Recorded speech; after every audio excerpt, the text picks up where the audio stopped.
Au bout d'un moment, on demande toujours aux mêmes, ceux qui bossent, qui se lèvent le matin pour aller bosser, faire leurs 8 heures par jour, 8 heures quotidiennes, c'est à eux de faire des efforts. Mais dans quel monde on vit? Ce sont aux retraités qui ont travaillé 30 à 40 années de leur vie de faire des efforts, mais de qui on se moque.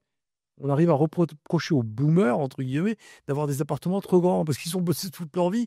Mais c'est immoral. Mais c'est dégueulasse parce on veut, en fait, c'est ce que veut Macron. C'est opposer les générations les unes aux autres. Horizontaliser les... Complètement. Et dire, voilà, c'est pas de ma faute. Regardez, moi, je suis un gentil monsieur. J'essaie de trouver des solutions à vos problèmes. Vous n'êtes pas bien parce que c'est vous qui avez créé ce problème. C'est parce que je suis trop gentil avec vous. C'est ce qu'a dit Bayrou. Hein. C'est l'État. C'est pas l'État qui est fautif. Ce sont les Français. C'est gravissime. C'est nullissime. C'est nullissime. C'est immoral de faire ce qu'ils sont en train de faire. Et s'il y a une révolte sociale, pour le coup, ils la légitimisent par la médiocrité de leur discours. Parce que c'est inentendable. C'est inentendable. Le quoi qu'il en coûte de la crise sanitaire a été une catastrophe. Là encore, on pourrait faire une émission que là-dessus, quasiment. Oui. Sur les mensonges. Ça, c'est la marque de... Sur les cabinets de conseil qui ont été employés, qui ont été surnuméraires, surpayés. Il y a un train de vie de l'État, pas de l'État, mais de ceux qui le représentent, qui est absolument scandaleux et qui n'est absolument pas remis en cause. Monsieur Bayrou, qui veut taxer les boomers et qui veut taxer tous les Français, il vit de quoi depuis 40 ans? Il vit de nos impôts. De quoi vivent ces gens? Et il vivra de sa retraite de Premier ministre après. Exactement, et de députés, et de ministres, et j'en passe et des meilleurs.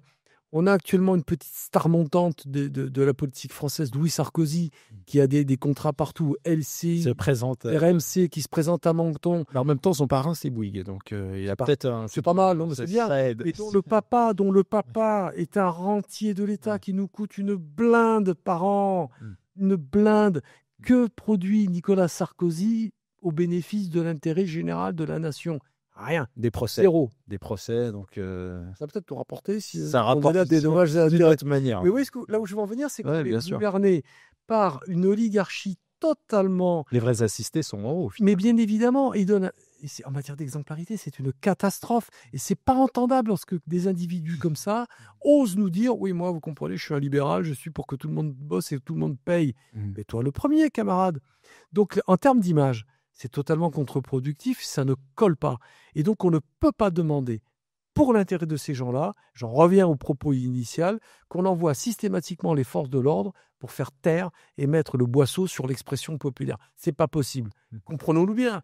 Je suis pas un révolutionnaire marxiste. J'ai simplement un peu de morale, un peu d'éthique, un peu d'honneur. De bon sens. De bon sens, ça ferait pas de mal. Ouais. Ça ferait vraiment pas de mal.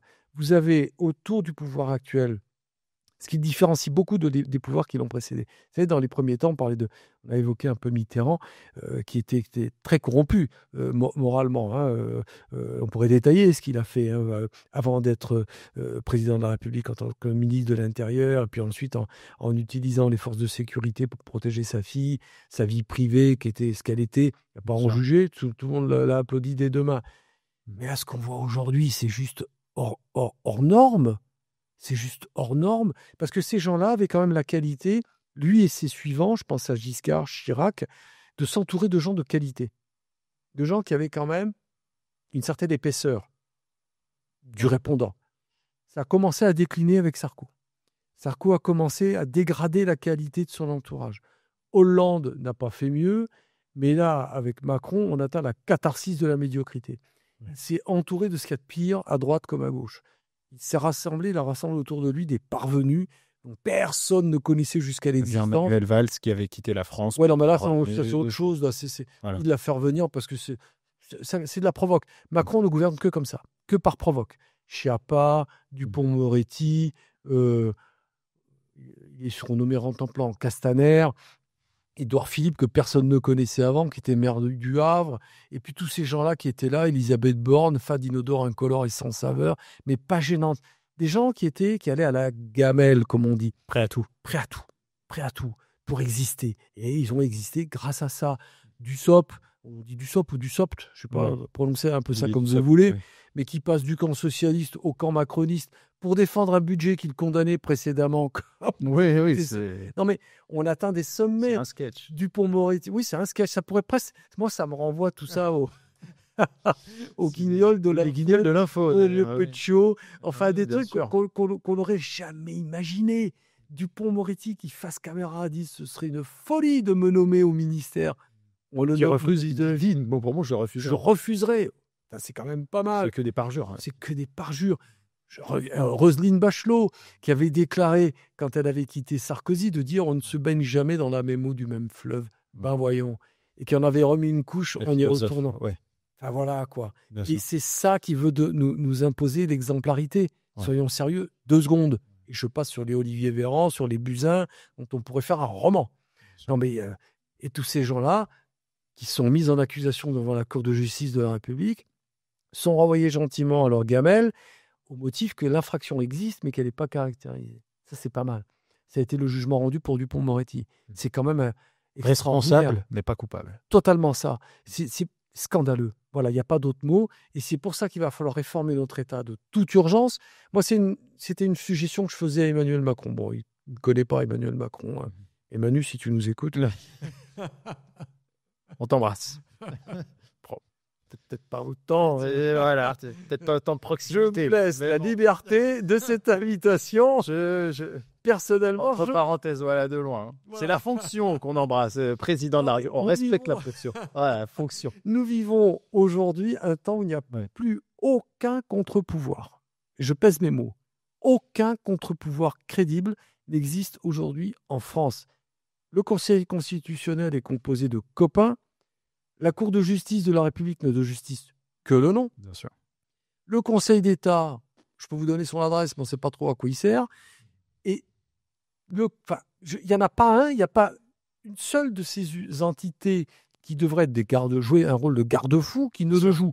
Le Conseil constitutionnel est composé de copains nommés par les uns par les autres. Voilà, nommés par le président du Sénat. Enfin, il n'y a pas de poids là, il n'y a pas de poids technique. On a Louis Ferrand qui est président du Conseil constitutionnel. Enfin, ça n'a ni queue ni Il tête. fait changer ses sièges à 40 000 euros. C'est hallucinant. La Cour de justice de la République, il n'y a pas une seule poursuite judiciaire ou ni une seule condamnation qui suit. Dupond-Moretti, l'attendu du jugement de la Cour de justice est quand même significatif.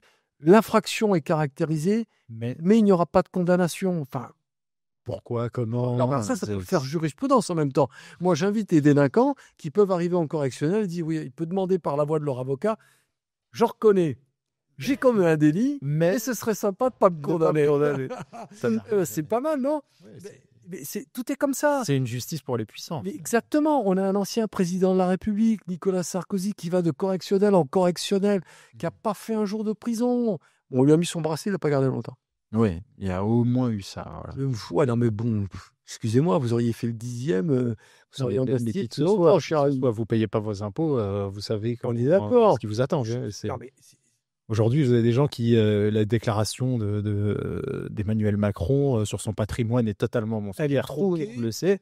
Mais il ne se passe rien, il n'y a pas d'article 40. Bien sûr. Rachida Dati va passer en correctionnel, mais elle est encore quand même ministre. Enfin, elle n'est plus vraiment ministre. Mais elle l'a été, c'est juste un scandale. Elle sera candidate pour la mairie de Paris. Ah, ça, sauf si elle est condamnée. Mais comme elle fera appel, voilà. Même si elle est condamnée, elle peut peut-être se présenter. Sauf s'il y a une exécution provisoire. Comme Marine Le Pen. Voilà. Et oui. Qui sera en appel pour Marine Le Pen. Oui, mais Marine Le Pen, à ce jour, à l'heure où nous parlons, provisoire. Elle est inéligible pour l'élection présidentielle. Est-ce qu'il y aura pour Rachida Dati la même chose? Nous verrons bien. On verra. Est-ce que la justice est instrumentalisée? Oh, quelle question. Je laisserai le soin de répondre. Comme vous y allez. Vous qui avez quand même côtoyé la hiérarchie, je voulais y venir. La hiérarchie, vous en parlez beaucoup au niveau des ordres qui sont donnés, au niveau opérationnel. Et, on a parlé un peu de cette forme de schizophrénie entre sa fonction et assurer sa fonction dans les meilleures conditions et en même temps le poids de la hiérarchie. Vous exerciez encore quand, il me semble, Sarkozy était ministre vous avez subi aussi cette hiérarchie. Qu'est-ce que vous retenez? Qu'est-ce qui vous a le plus marqué finalement? Il y a beaucoup de choses. Il y a beaucoup de choses qui m'ont marqué parce que on a vécu quand même un moment, pour moi, qui est un moment de bascule avec Sarkozy où il a vraiment... Alors, la police a toujours été l'instrument du pouvoir. On ne va pas non plus jouer les vierges effarouchées, mais avec lui, ça a pris une tournure totalement hystérisante. Il a fait peur à tout le monde. On va rappeler quand même qui est Nicolas Sarkozy quand même, quand il arrive ministre de l'Intérieur. Enfin non, je ne vais pas faire tout son historique parce que là encore, il nous faudrait un format. On fera une émission spéciale Sarkozy. Si vous On pourrait. vous me le proposez, j'accepte. Quand vous voulez. Alors, Il a instauré une sorte de frénésie du chiffre. Rappelez-vous, hein, culture du chiffre, culture de la statistique. Alors que, dans le même temps, il supprimait un poste de fonctionnaire sur 2. Voilà. Accessoirement, je le rappelle, les policiers sont des fonctionnaires. Et là, il a mis en place un système qui est très intelligent, qui est le système de la peur et de la menace, et en même temps de la carotte. Carotte et bâton. La carotte, c'était les primes. Des primes qui étaient pas mal quand même, des primes assez substantielles, qui étaient réservées aux meilleurs des élèves, qui étaient les chefs de service. Meilleur vous étiez, plus importante était la prime. Et le bâton, c'est que si vos chiffres, si les résultats fixés n'étaient pas obtenus, vous aviez droit au bonnet d'âne. Et je parle quasiment au sens propre. Il était organisé dans les régions, les départements, des réunions mensuelles avec les préfets locaux, et les bonnets d'âne étaient distribués aux mauvais chefs de service dont les chiffres étaient dans le bas de classement. Il s'en est suivi une véritable frénésie de ces chefs de service pour obtenir les meilleurs chiffres. Qu'est-ce qu'on faisait ? Trafic de chiffres, tout simplement. Trafic de statistiques. C'est fou, ça. Fausses statistiques. Tout était tronqué. On cachait les plaintes. On ne les enregistrait pas. C'était sidérant. C'était hallucinant. Vous étiez menacés, moi et d'autres, si en tant qu'enquêteur, vous ne transformiez pas certaines affaires en élucidées. Alors c'est un peu technique, c'est un peu compliqué, on va peut-être pas rentrer dans les détails, mais il fallait au maximum sortir le chiffre d'élucidation. Plus il y en avait, meilleur était considéré, non pas vous, mais le chef de service. Oui. Et de fait, il en découlait une attribution de prime plus importante au bon élève. C'est ce que je viens de vous décrire. Donc il a fait peur un peu à tout le monde. Il a aussi, et là ça mérite de le rappeler, fait cette histoire de licenciement. Je ne sais pas si ça vous dit quelque chose, mais au début de son ministère, il avait fait licencier un commissaire de police. Alors, peut-être pas citer son nom, je pourrais vous le donner, mais c'est pas utile. Il avait demandé à tous les directeurs en France de trouver un commissaire que l'on pouvait licencier. Donc, chacun a fouillé dans ses cartons. Pour des économies. Pour donner l'exemple. Il fallait donner l'exemple. Parce qu'on ne licencie pas dans l'administration. On ne peut pas licencier un fonctionnaire. On peut le mettre à pied. Simplement pour signaler, pour dire voilà ce qui vous attend. Voilà ce qui vous attend si vous n'êtes pas gentil avec moi. Et donc, on a trouvé, ça tombe bien, il était à Marseille. Donc, j'ai vécu l'histoire de l'intérieur. Et ils se sont creusés la tête les uns et les autres pour trouver le canard boiteux. Et ils en ont trouvé un à Marseille. Alors, encore, je dirais pas son nom. Ouais. Mais il avait, en tout cas, tout le profil. Il n'était pas de la bonne fraternité, il n'était pas de la mauvaise religion, il ne fallait pas stigmatiser quelqu'un, vous comprenez ? Il fallait qu'il soit un peu neutre. Et qu'on ne le voit pas trop. Quoi. Voilà, exactement. Et on en a trouvé un. Et il a été, mais alors, bon, j'ai vécu ça de l'intérieur, mais alors on lui a tout fait. Il a été traîné dans la boue, mais à tous les niveaux. Ils ont tout fait contre lui. Et ils l'ont licencié. Mais ils savaient tous très bien que c'était juste de la fumée, du brouillard, parce qu'ils savaient que cette procédure de licenciement ne pouvait pas aboutir, qu'elle pouvait être contestée. Elle l'a été par la suite. Ouais. Le type a été réintégré, mais ce qui comptait, c'était pas ça. Ce qui comptait, c'était que médiatiquement, aux yeux de tous, le pouvoir ne reculerait pas devant des sanctions extrêmes à l'encontre de qui aurait le malheur de s'opposer à lui. C'était ça l'idée. Et il a fait ça avec tout le monde, avec les préfets, avec les commissaires divisionnaires.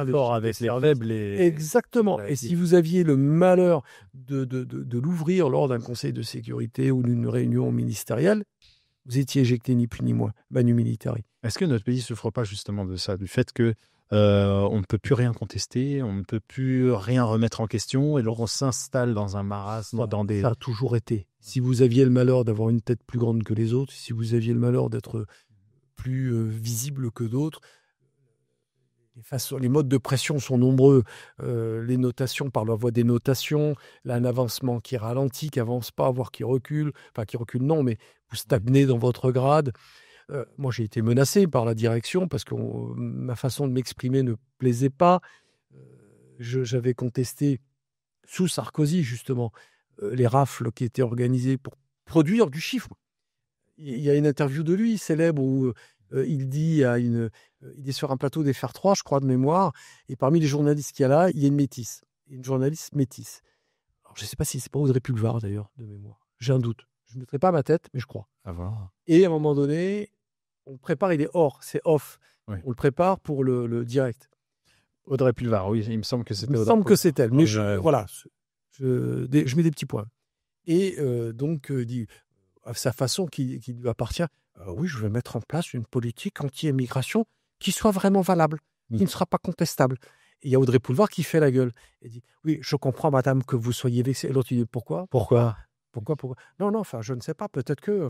Et là, il est gêné parce que elle comprend ce que ça veut dire. La vision. Ça veut dire ce que j'ai vécu moi, c'est-à-dire qu'on mettait des services de police à la sortie des métros et on tapait tout ce qui était coloré. Alors, on pourrait y revenir. Là, ça existait. Ça existe. Toujours, j'expliquais pourquoi. Non, parce qu'à un moment donné, il faut être un petit peu honnête. Allez-y, il faut mettre les pieds dans le plat. Et donc, moi, j'avais fait un rapport à la direction des Hauts-de-Seine. Je travaillais à Neuilly à l'époque. Ça tombe bien. L'endroit, ça tombait mal pour moi. Fallait être à l'endroit au bon moment. Pas sûr. Hein. Et j'avais fait un rapport en expliquant que les procédures qu'on nous demandait de faire étaient ni faites ni à faire parce que les seuls qui étaient punis dans l'histoire, c'était les policiers. Parce que c'était des procédures qui étaient chronométrées, enfin qui étaient kafkaïennes, quoi. Et ça allait plus ou moins toujours, mais c'était là vraiment, on atteignait des sommets. Et ça me faisait un peu mal au cœur, en fait, pas qu'un peu du reste. Moi qui avais fait des stupes, des brigades criminelles, des atteintes aux personnes, des violences volontaires, des viols.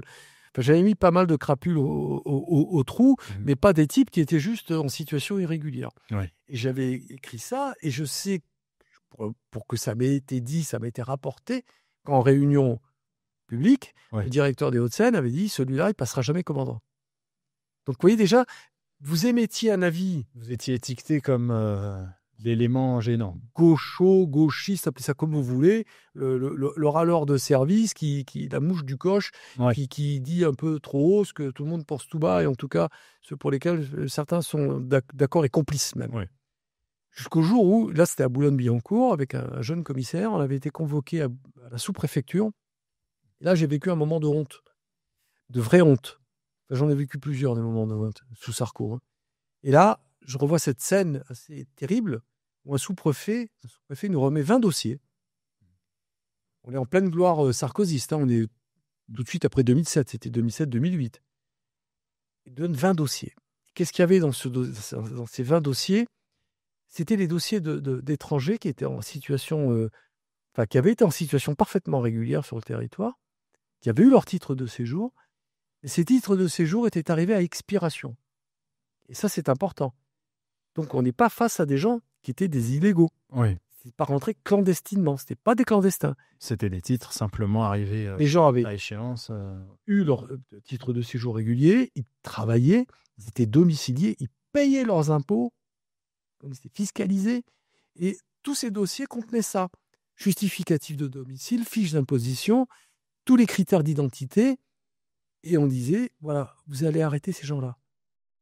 On vous a demandé d'aller chercher des personnes qui participaient à la société, qui contribuaient, qui avaient été qui avaient tout fait pour être en règle finalement, qui se trouvaient peut-être dans une, on va dire, zone grise temporaire. Et on vous a demandé d'aller volontairement d'aller interpeller ces personnes-là. On nous a ordonné d'aller les arrêter. Ordonné, oui. Et il y avait, pour vous donner l'idée de jusqu'où allait cette période, il y avait 2 dossiers. C'était des Asiatiques. Le premier dossier était un homme. Je tourne le second dossier, c'était une femme, son épouse. Et au crayon, il y avait marqué « Sa femme a arrêté aussi, a arrêté aussi ». Oui, donc là, on est sur... Et là, vous vous dites... Enfin, moi, j'ai eu une réputation d'être un peu comment dire... de prendre des risques un peu inutiles parfois. Peut-être brûlés, si on veut. J'ai arrêté de tout. Hein. J'ai arrêté des violeurs en série, des tueurs, des vrais voyous, quoi, on va dire. Des vrais gens, des vrais parasites, des vrais malfaisants. Ça m'a jamais gêné. De quelle que soit la couleur, la religion. Enfin, pour moi, ça m'a pas, quel qu'il soit, ça n'a jamais été un objet de réflexion. Et je me souviens, quand on est revenu de cette sous-préfecture avec mon collègue, qui est devenu un copain par la suite, qui était jeune commissaire, on parlait pas trop dans la voiture, on s'est dit, qu'est-ce que t'en penses ? Et il était gêné parce que lui était commissaire quand même. Ouais. Et il me dit, c'est dégueulasse. Je dis ça, on est bien d'accord. Ouais. C'est dégueulasse. Alors on s'est mis d'accord. Écoute, ce qu'on va faire, Moi, je vais prendre les 20 dossiers. Je vais les passer au fichier, voir si l'un d'entre eux est connu, s'il a fait une crasse dans sa vie, si c'est un voyou. Et à ce moment-là, on pourra peut-être tourner l'histoire. De sorte que... Voilà, moralement parlant, on n'est pas de scrupules à expulser un voyou, pour être simple, pour parler clair. Donc j'ai passé tous ces gens au fichier, aucun n'était connu. Aucun. Ils étaient tous nickel. Donc on parle de gens qui travaillent. Sans antécédents. Donc sans antécédents, qui travaillent, qui sont domiciliés le plus régulièrement du monde et qui payent leurs impôts. Et on nous demandait, à nous flics, d'aller les arrêter chez eux à 6 heures du matin. Et là, je me suis dit, perso, moralement, je ne le ferai pas. Donc j'ai pris les 20 dossiers, je les ai mis sous une pile, je les ai mis de côté, j'ai dit, ça vieillira le temps que ça vieillira. Oui. En accord avec ce chef de service, qui était adjoint au chef de service. C'était pas vraiment le chef de service, quelque part. C'est ça, quelque part, et c'était le début de notre entretien, la prise de conscience à laquelle vous appelez vos anciens collègues, leur dire, vous n'êtes pas obligé de répondre à des... Parce qu'il faut le savoir, dans le même temps, nous faisions des procédures de type qui étaient de vrais voyous, mais qui avaient eu l'intelligence ou le vice de déclarer plusieurs nationalités. Souvent, on n'avait pas de papier du tout, qui commettaient des dizaines et des dizaines de délits qui n'étaient pas expulsés. Et qui eux-mêmes sont des parasites, que moi je considère comme des parasites. Est-ce qu'il y a une connivence entre, on va dire, entre guillemets, la délinquance d'en haut et la délinquance d'en bas? Ça dépend ce que vous appelez la délinquance d'en haut. On va dire la délinquance d'en haut, certains responsables politiques qui auraient des choses à se reprocher, mais pour qui la justice est un petit peu plus souple, on va dire. Ça, c'est une vérité ancestrale. Depuis que le monde est monde, il y a une riche pour les pauvres, une riche pour les... Je vous renvoie au monologue de Ruy Blas. Relisez Ruy Blas, relisez le monologue de Ruy Blas. Oui, bien sûr, dur avec les humbles, sensible et... Les riches, c'est fait pour être plus riches et les pauvres... Bien sûr, la loi. Il y a une scène magnifique dans... Je ne sais pas si vous avez vu ce film, Le juge et l'assassin. Voyez-le, c'était avec Jean-Claude Brialy et Philippe Noiret et Galabru. Galabru étant un fou qui tue des enfants. Si vous l'avez peut-être vu, ce film. Et à un moment donné, le juge qui tire l'affaire de sa vie dit pourvu que les médecins ne me le déclarent pas fou, parce qu'il sait que ça lui échapperait. À ce moment-là, on ne condamne pas les fous. Donc, il sait que cette affaire lui échapperait, il perdrait sa gloire. Et là, son ami juge le regarde, il n'est pas peur, il est pauvre. Et on en parlait avant cet entretien, justement. On parlait justement de la notion de lutte des classes finalement, et que finalement ça s'est jamais vraiment véritablement arrêté, non, que ça continue encore aujourd'hui. Je vous rappelle que Cahuzac, qui est pris la main dans le sac, qui est ministre du budget, qui est le leader, le chef, l'autorité morale de la lutte anticorruption. Il ment devant la représentation nationale. C'est pas le seul. Il ment en disant jamais, je vous le dis, les yeux dans les yeux, je n'ai jamais eu de compte en Suisse. Il a fait combien de jours de prison? Voilà, rien du tout. Voilà. Et c'est pas le seul, hein. Oui, bien sûr. C'est pas le seul. Bien sûr. On vit avec une justice à 2 vitesses, à 3 vitesses, bien sûr. Voilà, quoi. Mais le monde est monde et il est comme ça. On va pas le refaire, c'est vrai. Ce qu'on attend, c'est un peu plus d'exemplarité, c'est évident. Ouais. C'est évident. Hein, moi, je ne suis pas non plus pour que les assassins, les violeurs, ceux qui vivent de délinquance soient libres. On est d'accord. Mais par contre, quand vous avez un sénateur quand même qui a voulu droguer une parlementaire pour en abuser sexuellement, ce monsieur, il est libre. Il est libre. Vous avez des magistrats qui ont abusé de mineurs aussi, oui. Hein, ils n'ont pas fait de prison, je sais. Rien. C'est là où ça va pas. Vous vous dites, c'est trop flagrant, c'est trop... Voilà, vous prenez ça en pleine face, et d'un autre côté, vous avez un discours moralisateur et culpabilisateur en permanence, qui aujourd'hui devient... qui perd toute retenue. Oui, vous, les Français, vous dépensez trop... Un pognon de dingue. Un pognon de dingue, au bénéfice des plus humbles. Et après, vous avez tout un monde de valeurs qui s'effondre. On sait que l'abbé Pierre... De la part de gens qui n'ont jamais travaillé. Mais c'est ça. Et puis même d'autorité morale supérieure. L'abbé Pierre qui touchait les femmes, qui tripotait les nanas. Enfin, vous vous dites, mince, où va le monde, quoi? Où est le cursus des valeurs? Il n'y en a plus. Alors, je dis pas, moi, je suis pas en train de faire la morale, hein, c'est pas ça du tout, hein. Moi, dans ma vie, j'ai fait des coups tordus. Mais j'ai fait des coups tordus pour coincer des voyous. Je l'admets, je le reconnais. Voilà, oui, je l'ai fait. J'ai fait des coups tordus.